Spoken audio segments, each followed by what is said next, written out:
Bah, c'est quoi toutes ces bibles? Bonjour frères et sœurs, on est à Marseille et on est avec le frère François. Et François il vient d'acheter là 40 bibles. Mais tu vas faire quoi avec tout ça, François?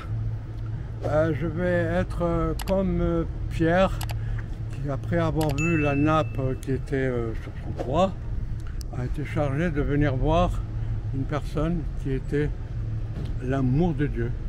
Il était, je vais te le lire, c'est important que je ne déforme pas les paroles. Voilà ce que cet homme, c'était Corneille, qui a été cité dans Acte 10. Voilà, je cite: cet homme était pieux et craignait Dieu avec toute sa maison.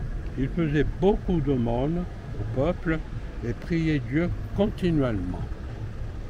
Et je remarquais que cet homme qui était un chef de famille, un serviteur, malgré qu'il était tout ça, il lui manquait quelque chose. Et Dieu a prévu par le Saint-Esprit d'aller demander à Pierre de venir contacter Corneille qui était le chef. Et quand Pierre est venu, mais quand toute nation, celui qui le craint et qui pratique la justice, lui est agréable. Et voilà ce que Pierre lui a annoncé à Corneille. Il te manque quelque chose, toi. Tu es un homme pieux, tu es un homme croyant, tu es un homme qui fait l'aumône, etc., etc. Mais il te manque la plus grande chose qui peut exister. C'est ce Dieu qui est inaccessible en tant que Dieu, et qui s'est fait homme, semblable à toi. Et cet homme qui est en Jésus-Christ est venu et il doit habiter dans le cœur de tous les hommes, sans exception. Pierre a été chargé de faire le témoignage que Corneille, alors qu'il était pieux, qu'il était gentil, que tout ça, lui manquant ça, eh bien, Dieu, le Saint-Esprit, a envoyé Pierre. Et Jésus-Christ, en Pierre, s'est rentré dans le cœur de Corneille. Et Corneille, avec toute sa famille, s'est converti. À un tel point que même le Saint-Esprit était là, il y a eu le baptême, et toute la famille s'est convertie.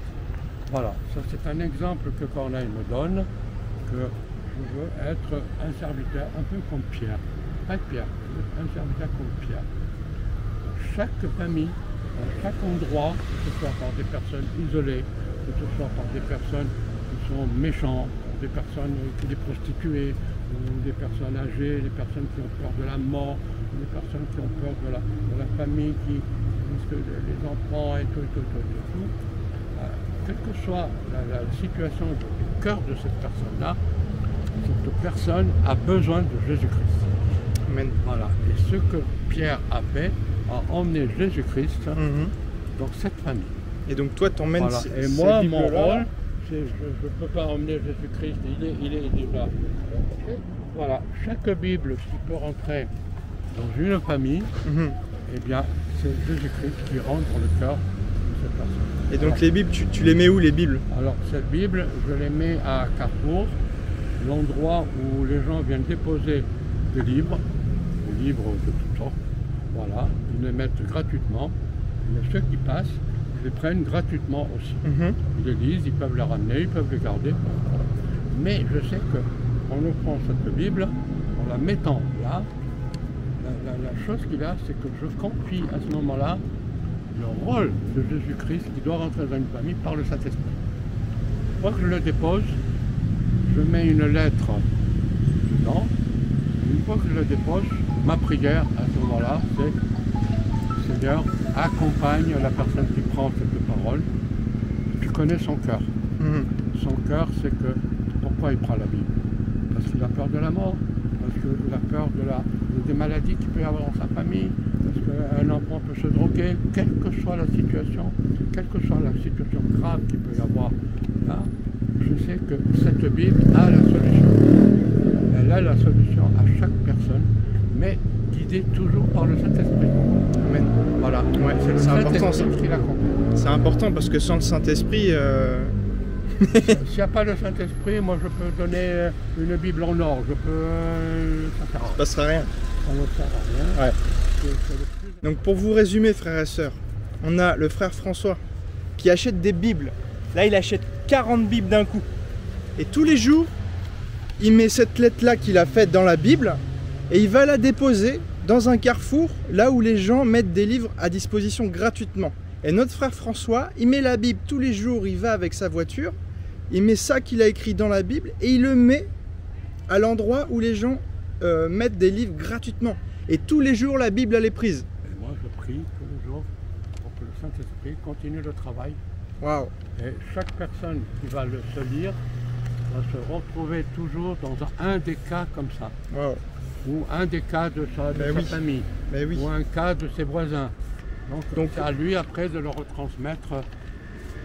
Le Seigneur Jésus est avec toi, le Seigneur Jésus est avec moi, le Seigneur Jésus, tu vois le mendiant qui est là, je vais prier pour que le Seigneur Jésus est avec le mendiant, le Seigneur Jésus est avec cet enfant qui est devenu orphelin. Donc même si on est avancé en âge, on peut toujours faire des choses pour le Seigneur. Voilà. J'ai 86 ans. 86 ans, frères et sœurs, vous entendez ça? Et c'est un guerrier. En tout cas, que ça nous encourage au nom de Jésus. Et j'en profite pour faire passer un message. Si vous voulez acheter des Bibles ou si vous voulez acheter des livres de foi concernant la foi, frères et sœurs, allez dans les librairies chrétiennes de votre ville. Allez. Et n'achetez pas sur Internet. Pourquoi? Parce que comme ça soutient les libraires. Et comme ça, les gens, quand ils passent dans la rue, la librairie, elle ne ferme pas, elle reste ouverte. Et ça c'est une bénédiction pour les villes, d'avoir des librairies chrétiennes qui partagent la foi. Donc frères et sœurs, s'il vous plaît, quand vous achetez des choses, achetez-les dans la mesure du possible chez nos frères et sœurs libraires. Voilà. Et l'entretien avec lui fait qu'il peut y avoir même des conditions de prière pour certaines situations que la personne peut rencontrer et prier même avec. Voilà. Donc soyez bénis, frères et sœurs.